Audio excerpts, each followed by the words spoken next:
आप लोगों को जो कुछ चाहिए था सब कुछ तो दिया पिताजी ने, अब और क्या चाहिए?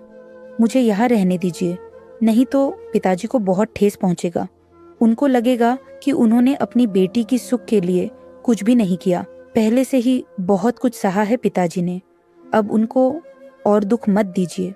अरे निकलो यहाँ से, जाओ अपने बाप के पास, वहां जाके ये रोना धोना करना। अगर हैसियत नहीं होती है तो क्यों देखती हो इतने बड़े बड़े सपने? तुम जैसी लड़की ऐसे बड़े घर की बहू बनने के लायक नहीं हो।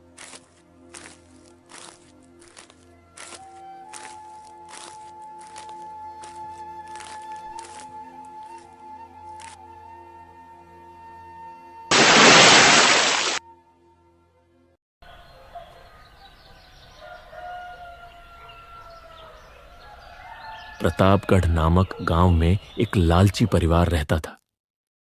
परिवार में अजय और उसकी मां रहती थी और अजय की बहन अपने पति के साथ शहर में रहती थी।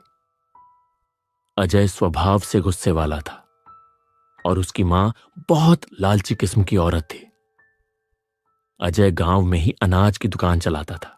एक दिन अजय और उसकी मां पास ही के एक गांव में रिया नामक एक लड़की को शादी के लिए देखने गए। लड़की का पिता जमींदार था और लड़की पढ़ी लिखी मॉडर्न ख्यालों की थी। अजय की मां बोली, जमींदार जी, लड़की तो हमें बहुत पसंद आई, लेकिन क्या ये खाना अच्छे से बना लेती है? क्या है ना, हमारे अजय को रोज नए नए पकवान खाने का शौक है। अरे आप चिंता मत करें, हमने अपनी बेटी को सब कुछ सिखाया है, ये बहुत होशियार है, आप निश्चिंत रहें। हाँ बहन जी, हमारी बेटी तो सर्वगुण संपन्न है, आप तो बस शादी की मुहूर्त निकलवाए। अरे अजय बेटा, तुमको कुछ हमारी बेटी से बातचीत करनी है तो कर लो, इसी बहाने दोनों एक दूसरे को थोड़ा समझ लोगे। अरे नहीं नहीं, बातचीत क्या ही करना, माँ को पसंद है तो मुझे कोई दिक्कत नहीं। अरे अजय तो जो मुझे पसंद आता है उसी से शादी करेगा। आप तो जल्दी से जल्दी मुहूर्त निकलवाएं, लेकिन उसके पहले अगर कुछ लेन देन की बात हो जाए तो अच्छा रहता। हाँ हाँ जरूर, आप बोलिए ना, आपको क्या चाहिए? यह सब सुनकर रिया को थोड़ा गुस्सा आता है। वह दहेज की सख्त खिलाफ थी। जब अजय और उसकी मां चले गए, रिया ने अपने माता पिता से कहा, मम्मी पापा, आप लोगों को क्या हो गया है? आप लोग मेरी दहेज देकर शादी करवाना चाहते हो, मुझे नहीं करनी ऐसी शादी। अरे बेटी, गुस्सा क्यों कर रही हो? हम तो अपने मन से दे रहे हैं। तू हमारी एकलौती बेटी है, हम नहीं चाहते कि तुझे अपने ससुराल में कोई भी तकलीफ हो। हाँ बेटी मान जा, ये सब तो तेरे लिए ही है ना। ऐसे ही रिया मान जाती है और थोड़े दिन बाद दोनों की धूमधाम से शादी हो जाती है। शादी को कुछ दिन बीत गए। दोनों का विवाहित जीवन खुशी से चल रहा था, लेकिन रिया को इसकी भनक भी नहीं थी कि आगे उसके साथ क्या होने वाला है। एक दिन जब रिया अपने ससुराल में घर में अकेली थी, तब उसको अलमारी के ऊपर एक डायरी दिखाई दी। उसने उस डायरी को अलमारी से उतारा और उसे पढ़ने की सोची। डायरी के ऊपर प्रतिभा नाम लिखा हुआ था। तभी रिया को दूसरे कमरे से उसकी सास आवाज लगाती है, बहू, अरे ओ बहू, इधर आ जल्दी से, खाना बनाना है। रिया अपने सास के पास आकर सीधे अपनी सास से डायरी के बारे में बताती है तो रिया की सास बोली, तुम्हें और कोई काम नहीं है क्या जो यहाँ वहाँ घूमती रहती हो? इतना ही घूमने फिरने का शौक है तो अजय की दुकान में चले जाना। रिया को अपनी सास का व्यवहार कुछ ठीक नहीं लगा और सास से बिना कुछ कहे रसोई में चली गई। कुछ समय बाद जब अजय घर आया तो अजय की मां ने अजय को यह सब बातें बता दी। अजय गुस्से में रिया के पास गया और रिया से बोला, क्या तुम पागल हो? बिना किसी से पूछे तुमने उस डायरी को हाथ कैसे लगाया? अरे आप इतना गुस्सा क्यों कर रहे हो? मैं तो बस अलमारी खोलने गई थी, मुझे वह डायरी दिखी तो मुझे लगा वह आपकी होगी, इसलिए मैंने उस डायरी को वहां से उतारा था। वैसे भी मुझे कोई शौक नहीं किसी की चीजों को हाथ लगाने का। यह बोलकर रिया वहां से चली जाती है। रात को जब वे लोग सो रहे थे, रिया को नींद नहीं आ रही थी। उसको वही डायरी की बात सता रही थी। आखिर उस डायरी में ऐसा क्या है जो ये लोग मुझ पर इतना गुस्सा कर रहे हैं?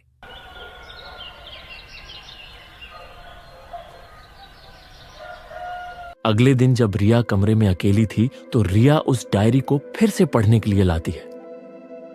जब वह उस डायरी को पढ़ने लगती है तो वह देखती है कि उसमें किसी प्रतिभा की जिंदगी के बारे में लिखा हुआ है।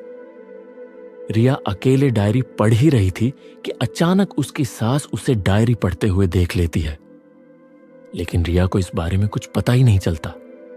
रिया की सास उसे चुपके से देख रही थी। रिया की सास तुरंत अजय की दुकान में जाकर अजय को ये सब बातें बता देती है। अजय गुस्से में घर आ जाता है। घर आके अजय रिया से बिना कुछ पूछे उसे थप्पड़ मार देता है। थप्पड़ पड़ते ही रिया की आंखों में आंसू आ गए। रिया गुस्से में अपने मायके चली जाती है। जमींदार और उसकी पत्नी रिया को ऐसे अचानक देखकर हैरान हो गए। रिया बेटी, क्या हुआ? ऐसे अचानक बिना बताए आ गई, ना फोन किया, ना ही दामाद जी साथ में हैं। आखिर क्या बात है? हाँ बेटी, क्या हुआ? कुछ झगड़ा हुआ क्या अपने ससुराल वालों के साथ? रिया अपने माता पिता से यह सुन के गुस्से में बोली, क्यों?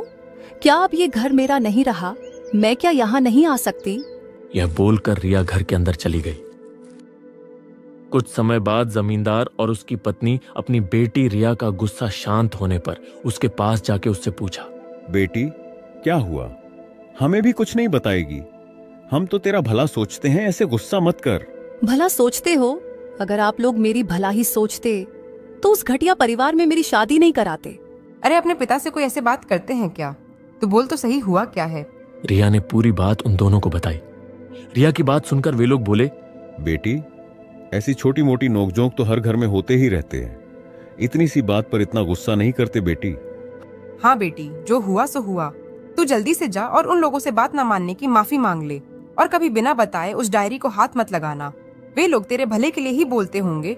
रिया अपने माता पिता के साथ ना मिलने पर वहां से दुखी मन से अपने ससुराल में चली जाती है। रास्ते में चलते चलते वह सोचती है, मेरे मम्मी पापा को भी समाज में अपनी इज्जत की ही परवाह है, अपनी बेटी की तो कदर ही नहीं करते। अब मुझे ही ये सब जानना पड़ेगा कि असल में मेरे ससुराल बालों का राज क्या है।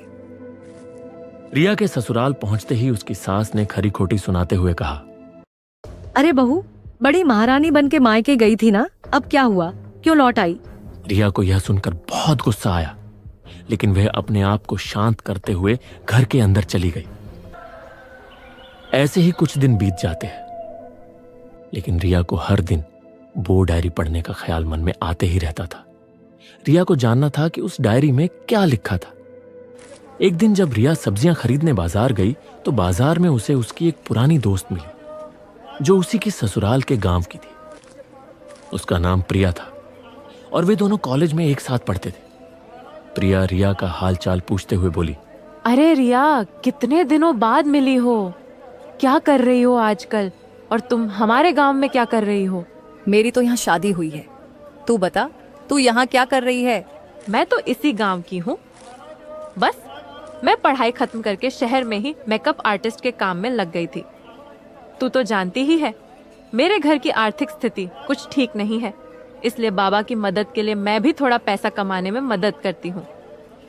वैसे तेरी किसके घर शादी हुई है? कौन है वो किस्मत वाला? अपने ससुराल के बारे में रिया प्रिया से बताती है। प्रिया उससे यह सब सुनकर चौंक जाती है और बताती है कि अरे क्यों अपनी जिंदगी नर्क बना ली? तुझे कोई और नहीं मिला क्या? रिया प्रिया के मुंह से यह सुनकर उससे पूछती है, क्यों प्रिया, क्या हुआ? मैंने तो अपने मम्मी पापा की पसंद से शादी की और उन्हें तो मेरे पति अच्छे लगे। प्रिया मायूस होकर बोली, अरे तू जानती नहीं उन लोगों को, एक नंबर के लालची लोग हैं। और तो और वो अजय बहुत गुस्से वाला है और उसकी माँ तो पूरी कपटी है। उन दोनों की वजह से अजय की पहली पत्नी घर छोड़ के भाग गई थी। गांव में कोई कोई तो ये भी बोलता है कि उन दोनों ने उस बेचारी प्रतिभा को जान से मार दिया है। अरे रिया, तू संभल के रहना। अपनी दोस्त प्रिया से यह सब सुनकर रिया घर आकर सीधे अपनी सास से पूछती है, सासू माँ, क्या ये सब सच है? मैं अजय की दूसरी पत्नी हूँ और क्या आप लोगों ने अजय की पहली पत्नी प्रतिभा को जान से मार दिया था? रिया के मुंह से यह सब सुनकर उसकी कपटी सास बोली, हाय राम, कैसा कलयुग आ गया है। आजकल की बहुएं कैसे कैसे इल्जाम लगाती है अपने ही ससुराल पर। यह सब देखने से पहले मैं मर क्यों नहीं गई? अब और क्या क्या दिन दिखाएगा भगवान। अपनी सास का यह सब नाटक देखकर रिया से बर्दाश्त नहीं हुआ और अपनी मां को फोन लगाया और वहां से गुस्से में अपने मायके चली आई। जब अजय रात को घर लौटा तो उसकी मां ने उसे सब बताया। अजय यह सुनकर गुस्सा हो गया और रिया को अपने मायके से कभी नहीं लाने का निर्णय लिया। जाने दो माँ उसे, यह उसका हर बार का हो गया है। रहने दो उसे जिंदगी भर अपने मायके में ही। तभी उसकी मां कपटी भरी चाल में बोली, अरे बेवकूफ, तू नहीं जानता उसके बाप के पास कितना पैसा है, उसे ऐसे नहीं छोड़ सकते। मैंने तो जैसे तैसे कुछ नाटक करके हमारी सच्चाई जानने नहीं दी। तू कल सुबह उसके पास जाकर उसे मनाकर लाना। अगली सुबह अजय रिया को लाने के लिए उसके घर जाता है। जमींदार अजय को देखकर गुस्से से आग बबूला हो गया और बोला, क्यों आए हो यहां? अब क्या कसर बाकी रह गई? हमें इतने बड़े धोखे में रखकर इतना दुख देने के बाद भी पेट नहीं भरा क्या तुम्हारा? चले जाओ, इससे पहले मैं अपना आपा खो दो। चले जाओ यहां से। अजय गिड़गिड़ाते हुए बोला, ससुर जी, मुझे माफ कर दीजिए। मुझे नहीं पता था आप लोगों को इतनी दुख पहुंचेगा। मुझे आप लोग जो चाहे सजा दे देना, लेकिन पहले आप लोग मेरी बात तो सुन लो। कुछ समय बाद वे लोग अंदर बैठकर बात करने लगे और अजय ने अपनी मां के बताए मुताबिक उन लोगों से कहा, आप लोग गलत समझ रहे हो। मेरी पहली शादी 1 महीने भी नहीं टिकी थी। मेरी पहली पत्नी प्रतिभा चरित्रहीन थी और उसे हम लोगों ने मारा नहीं है। वह तो अपने प्रेमी के साथ भाग गई थी और इसी वजह से मेरे घर वालों को यह बात आप लोगों से छुपाकर रखना पड़ा। और अपनी परिवार की इज्जत के खातिर मैंने भी यह सच्चाई आप लोगों से छुपाकर रखा था। फिर भी अजय, तुम्हें हमसे यह बात छुपाना नहीं चाहिए था। हम सबको तुमने धोखे में रख के अच्छा नहीं किया। हाँ बेटा, हम तो तुम्हारे अपने हैं, हमसे इतनी बड़ी बात छुपाना नहीं चाहिए। यही सब बोलकर अजय उन लोगों को अपनी बातों के जाल में फंसाकर रिया को अपने घर ले जाता है। रिया ने अजय की बात मान तो ली थी, लेकिन पूरी तरह उसे उन लोगों पर अब भी विश्वास नहीं हो रहा था। ऐसे ही कुछ दिन बीत जाने के बाद एक दिन जब रिया की सास कुछ दिनों के लिए अपनी बेटी के ससुराल जाती है और वहीं अजय भी दुकान गया होता है। रिया घर पर अकेली होती है और वह उस डायरी को पढ़ने की सोचती है, लेकिन जैसे ही वो डायरी को पढ़ने के लिए अलमारी से लाने की सोचती है, उसने देखा कि वहां पे डायरी थी ही नहीं। रिया ने डायरी को बहुत ढूंढा, लेकिन उसे वो डायरी नहीं मिली। इतना ढूंढने के बाद भी जब उसे वो डायरी नहीं मिली तो उसके मन में ख्याल आया कि मैंने जब भी वो डायरी पढ़ने की कोशिश की है, ये लोग मुझे वो डायरी पढ़ने नहीं देते थे। जरूर उन लोगों ने ही डायरी को कहीं छुपा कर रखा है। यह सब सोच के रिया अपने सास के कमरे में डायरी को ढूंढने के लिए गई। बहुत ढूंढने के बाद उसे वो डायरी अपने सास की पलंग के नीचे रखी मिली। आखिरकार डायरी मिल ही गई, लेकिन अब तो शाम ही होने को है और आज सासू माँ भी घर में नहीं है, तो अजय भी घर जल्दी आ जाएगा।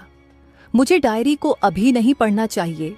मुझे अभी के लिए डायरी को कहीं पे छुपा कर रखनी होगी। यह सब रिया सोच ही रही थी कि अजय भी घर आ जाता है। रिया अजय को कुछ नहीं बताती है और दोनों खाना खाकर सो जाते हैं। अगली सुबह जब अजय दुकान पर चला जाता है, तब रिया अपनी दोस्त प्रिया को फोन पर डायरी के बारे में बताती है और उसे अपने ससुराल में बुलाती है। कुछ समय के बाद जब प्रिया रिया के घर आती है तो रिया उससे बोलती है, अरे प्रिया, अजय और उसकी माँ मुझसे जरूर कुछ छुपा रहे हैं। ये लोग मुझे हर बार यह डायरी पढ़ने से रोकते थे। प्रिया, तू मेरी मदद कर। कैसी मदद रिया? तू क्या करने की सोच रही है?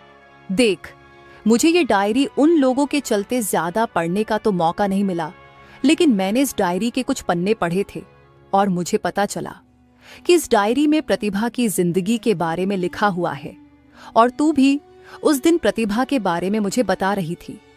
मुझे इस डायरी में इतनी जानकारी नहीं मिली। आखिर प्रतिभा के साथ हुआ क्या था? तू मुझे प्रतिभा के माता पिता के पास लेके चल। अरे, मुझे प्रतिभा के परिवार के बारे में ज्यादा कुछ नहीं पता, और वैसे भी मुझे इन सब काम में मत घसीट यार। मुझे तेरे ससुराल वालों से डर लगता है। ये लोग बिल्कुल भी अच्छे नहीं हैं। अरे कुछ नहीं होगा तुझे, मैं हूं ना, तू चल तो सही। अरे मुझे उसका घर ठीक से पता नहीं है, मैं तो बस उसके गांव का नाम ही जानती हूँ। उसकी गांव का नाम है रतनपुर। ठीक है, फिर दोनों उसके गांव चलते हैं, किसी से पूछकर उसके घर का पता लगा लेंगे।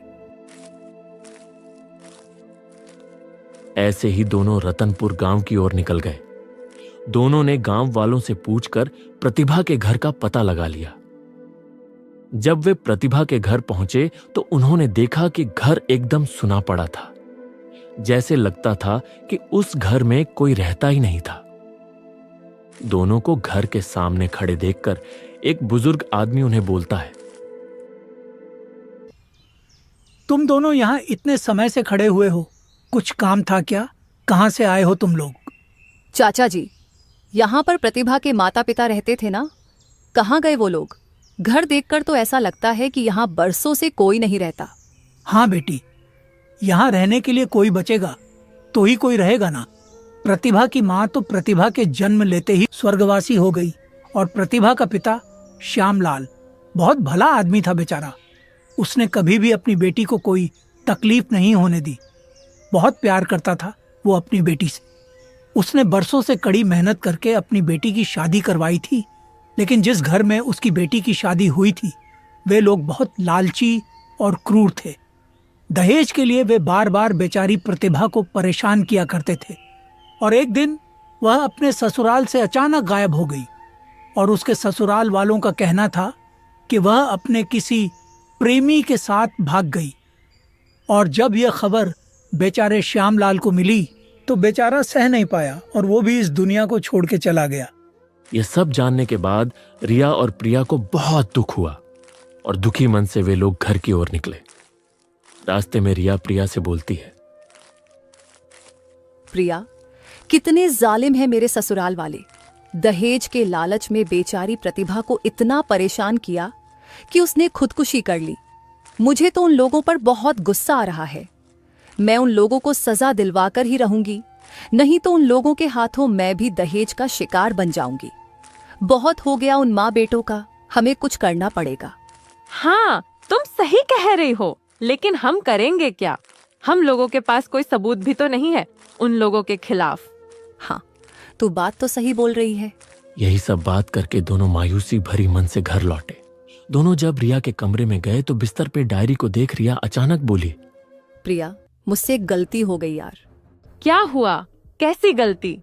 अरे, मैंने प्रतिभा के घर जाकर सच्चाई जानने की जल्दी में तो डायरी को पूरा पढ़े बिना ही छोड़ दिया। मुझे लगता है प्रतिभा ने जरूर अपने आखिरी दिनों में डायरी में कुछ तो लिखी होगी। अरे, फिर तो अच्छी बात हुई ना, तू बेकार में मुझे इतनी दूर ले गई। अब जल्दी से डायरी को खोल, क्या पता इसमें तेरे ससुराल वालों के खिलाफ कुछ सबूत ही मिल जाए। मुझे माफ कर दे यार, मुझसे हड़बड़ी में गलती हो गई। मुझे पहले डायरी को पूरी पढ़नी चाहिए थी, उसके बाद तुझे फोन करनी चाहिए थी। और वैसे भी मैं प्रतिभा के माता पिता से मिलके सब कुछ जानने के बाद उन लोगों से मिलकर मेरे ससुराल वालों को उनकी गलती की सजा दिलवाना चाहती थी। मुझे तो मेरे ससुराल वालों पर बहुत पहले से ही शक था, लेकिन मुझे पता नहीं था कि बेचारी प्रतिभा की माता पिता भी अब इस दुनिया में नहीं रहे। मेरे ससुराल वालों के लालच ने तो बेचारी प्रतिभा की पिताजी को भी निगल गई। ये सब छोड़, अभी डायरी पढ़ते हैं, हमें जरूर कुछ मिलेगा इसमें। दोनों आपस में बातचीत करके डायरी को पढ़ने लगते हैं। डायरी के कुछ पन्ने छोड़ के आखिरी के कुछ पन्नों में प्रतिभा ने और भी कुछ कुछ लिखा हुआ था। उसमें लिखा था कि तारीख 15 मार्च, दिन शनिवार। आज मेरी शादी को 4 महीने हो गए। मेरे पिताजी ने मुझे बहुत नाजों से पाला है। उन्होंने अपनी हैसियत के अनुसार मुझे बहुत कुछ दिया है, लेकिन मेरे ससुराल वालों के लालच ने मुझे चैन से जीने नहीं दिया। मेरे पिताजी ने अपने सामर्थ्य से ज़्यादा ही इन लोगों को दिया, लेकिन फिर भी इन लोगों का लालच खत्म ही नहीं हो रही थी। इन लोगों की वजह से पिताजी ने अपनी ज़मीन तक बेच दी, लेकिन अब बहुत हो गई इन लोगों की मनमानी। मेरी वजह से मेरे पिताजी को भी बहुत तकलीफ हुई है। अब मुझ में ये सब सहने की शक्ति नहीं बची। मैं अब ये दुनिया छोड़ रही हूँ और मेरी खुदकुशी के जिम्मेदार मैं मेरी ससुराल वालों को ठहराती हूँ।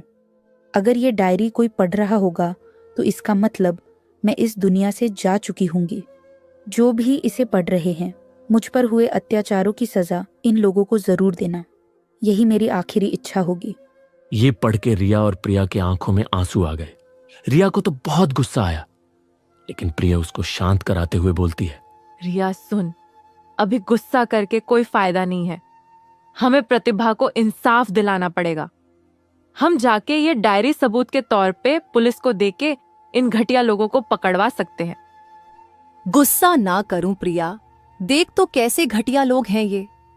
बेचारी प्रतिभा के ऊपर कितना जुल्म उठाया है। शायद इन लोगों ने डायरी के ऊपर इतना ध्यान नहीं दिया और इस डायरी को पूरी तरह से नहीं पढ़ा, नहीं तो ये लोग प्रतिभा की तरह इसे भी कहीं गायब कर देते। इन लोगों को तो भगवान का भी खौफ नहीं है। अब ये डायरी ही उन लालची लोगों को सजा दिलवाएगी। रिया ने प्रिया की बात मान ली और जाके पुलिस स्टेशन में यह डायरी पुलिस को दे दी। कुछ समय बाद जब रिया और प्रिया घर आए तो वे लोग देखते ही रिया की सांस भी घर आ चुकी थी। रिया की सांस प्रिया को देख के पूछती है, अरे ओ प्रिया, तू यहाँ क्या कर रही है? क्या तू हमारी बहू को पहले से ही पहचानती है? हाँ, रिया और मैं कॉलेज में एक साथ ही पढ़े थे। कुछ समय बाद जब अजय भी दुकान से घर आता है तो रिया और प्रिया चुपके से पुलिस स्टेशन में फोन लगाकर अजय और उसकी मां के घर आने की खबर दे देती है। थोड़ी देर बाद घर में पुलिस आकर अजय और उसकी मां को पकड़ के ले जाते हैं और थाने में बंद कर देते हैं। रिया ये सब अपने माता पिता को फोन में बता देती है और अगली सुबह वह अपने मायके हमेशा के लिए चली जाती है।